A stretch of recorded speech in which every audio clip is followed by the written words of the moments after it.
first of all, I want to thank the members of the media for coming out for this very historic event that we have today, which we now have a charter for the U.S.-Mexico Border Mayors Association and the first officers of the organization.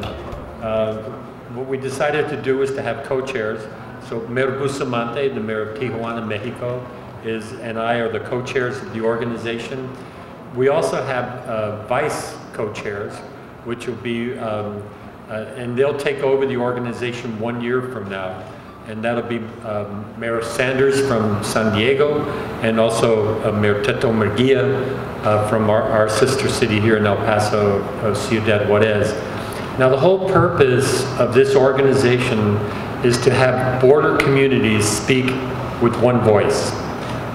And who we're speaking to are our capitals, Mexico City and Washington, D.C. So we're going to be very specific when we make recommendations to them. And the very first resolution that we agreed upon today is that we were going to make the #1 priority of this organization to reduce border wait times and expedite commerce between our sister cities, and then also do that without sacrificing border security. So that's a pretty tall order for us.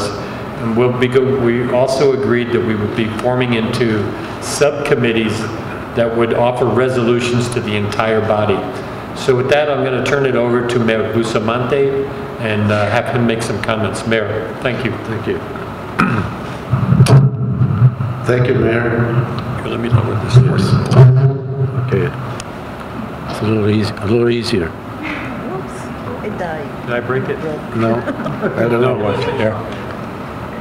As Mayor Cook mentioned, we have this new charter that makes official our participation on both sides of the border. And we have common issues that at sometimes in Mexico City, sometimes in Mexico City and in Washington, they don't really see what goes on the border cities, and they have no idea what sometimes the needs of the cities are. We started this program in San Diego, Tijuana, Mayor Sanders and myself, calling it 2 cities, 1 region, which means that when Tijuana has success either in tourism or commerce or creation of jobs, it helps San Diego too. So we do have a revolving door economy in San Diego and the rest of the border cities. I think this opportunity, as Mayor Cook said, is that we can come to Washington and go to Mexico City and tell them what the people of the border are saying, because sometimes even the press in the capitals say something that really is not what is happening in the border. So I think that just that thing is very important. So the perception is changing on how both cities are on all the border. Thank you. I would like to start giving a congratulations to Mayor Cook, John Cook, for his effort to get us organized in a teamwork. Thank you, Mayor Cook. You have been an example of a friend of Juarez, not just this time, several times in the past, when I used to be a mayor of Juarez last time. I want to thank all my colleagues here, the mayors, because I think the most important opportunity we have is discuss the main problems we have both sides, the Mexican and the United States side. In that way, trying to find solutions. We share everything. We share the air, we share the land, we share the relatives, the friends, both sides. And it's not with walls or with ideas of separatism that we can resolve the problems of humanity. We and the borders are examples of cooperation, of friendship, and as I told a friend who interviewed me a few minutes ago, those people who start making separatist movements go to Disneyland and visit a pavilion called It's a Small World. And this small world shares you the cooperation that we are appointing the whole planet, that we can understand. The only way to get a better world is to cooperation, to share the problems and try to solve it. I want not to think in Mexico City or in Washington to see us as an enemy or as something like that. No, just a team of mayors who shares problems, and we like to work together with the federal government, with the state government, and with the municipal government. Thank you very much, Mayor Cook, to invite me to this team. Sure. And any of the mayors would like to say a few words, please? Yes, sir. I'm Arturo, Garino, the mayor of the city of Nogales, Arizona, and I want to thank you very much, Mr. Cook. This is the third time that I've been here in El Paso. It's a great city. The intent and the need for association, Board of Mayors Association, is very important. The trade, tourism, the friendship that we have, like in Nogales, the sisterhood agreement that we signed on February the 3rd,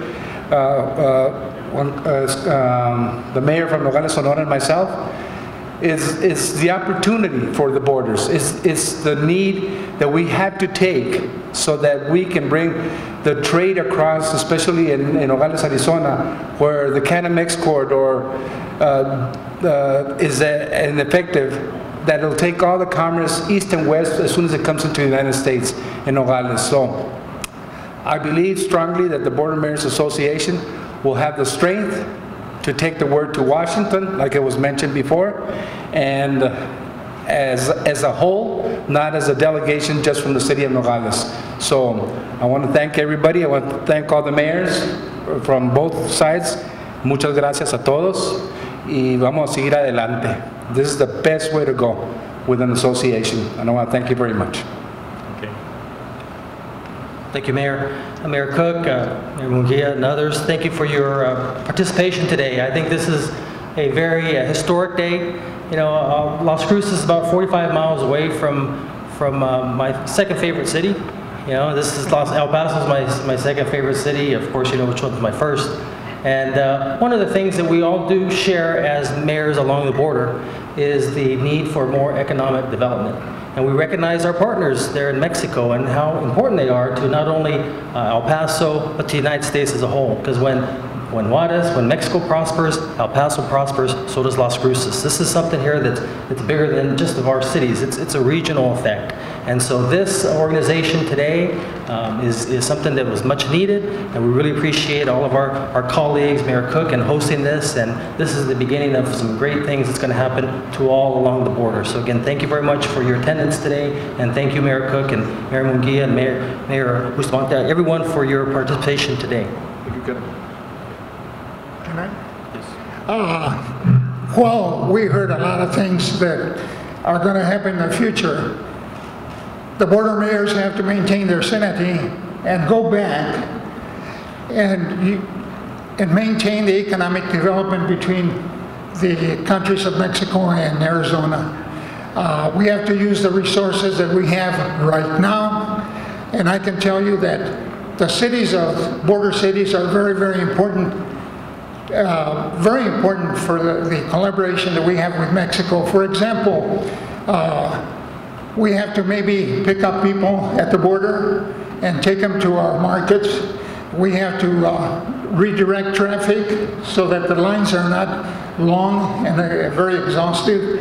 So what makes the collaboration with Mexico very important? The border towns. Thank you. I'm Mayor Krieger from Yuma, Arizona, and we're bordering on California, so we're the western corridor, basically. San Luis is here. One of the things that this organization is going to do is set the tone for other entities, the Indian tribes, to get in the mix of things here and become part of this issue and have a voice. The message that we got from Washington is they want to hear a unified voice. That's why this organization was formed, and we're going to build on that and bring in more partners so we can bring a unified voice to the southwest border and move these issues forward in a way that is effective, and gets it done sooner than later. It's very, very important that we refine that message and stand together for the Southwest United States and our partners, understanding that that partnership that we can build today is what's going to really carry on for the next leaders and build this 21st century border the way it needs to be built. I'm thankful for Mayor Cook's leadership and the participation of the other mayors here, and look forward to the next step.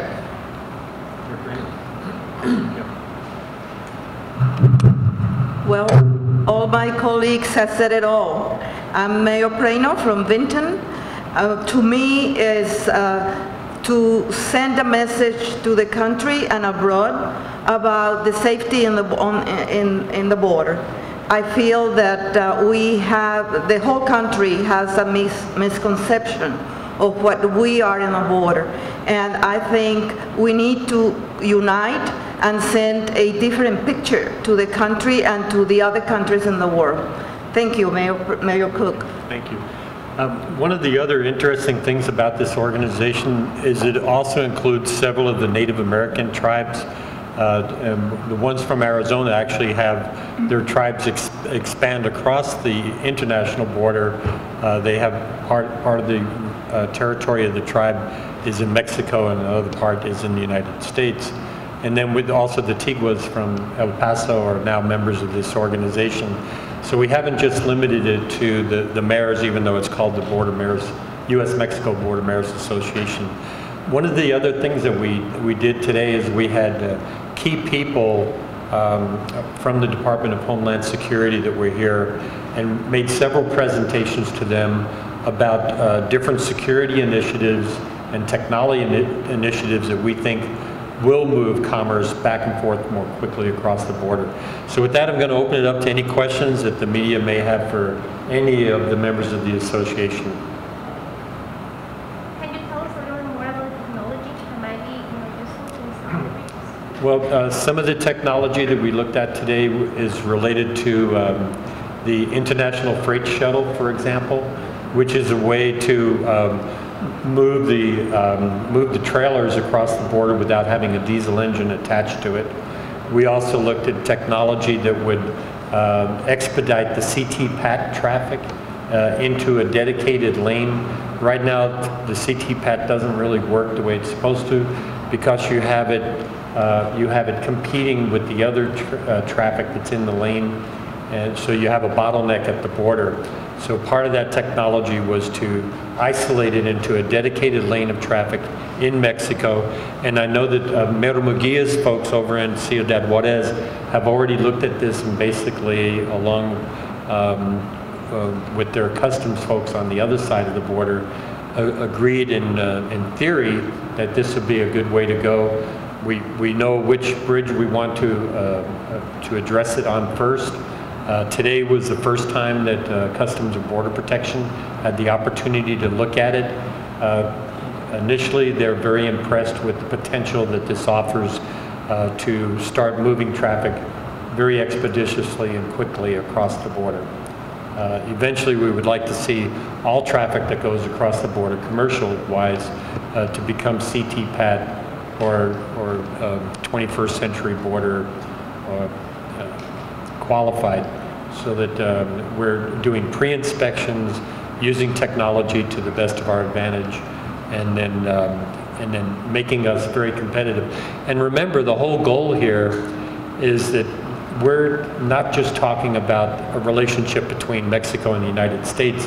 We're talking about competing, these border regions competing in a global marketplace, where we have to compete with China, we have to compete with India, Vietnam, Cambodia, the Philippines, and what better place to make sure that we have a well-functioning partnership, but with the country that's just right to our southern border of Mexico. So as the U.S. mayors would tell you, the future of border communities and of the United States lies in great part with our partners in Mexico. That's why this association was so important. Okay, well, if there's no further questions, thank you all for being here. Appreciate the media helping us get the word out. Thank you.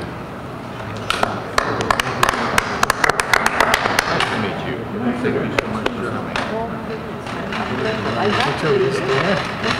gusto.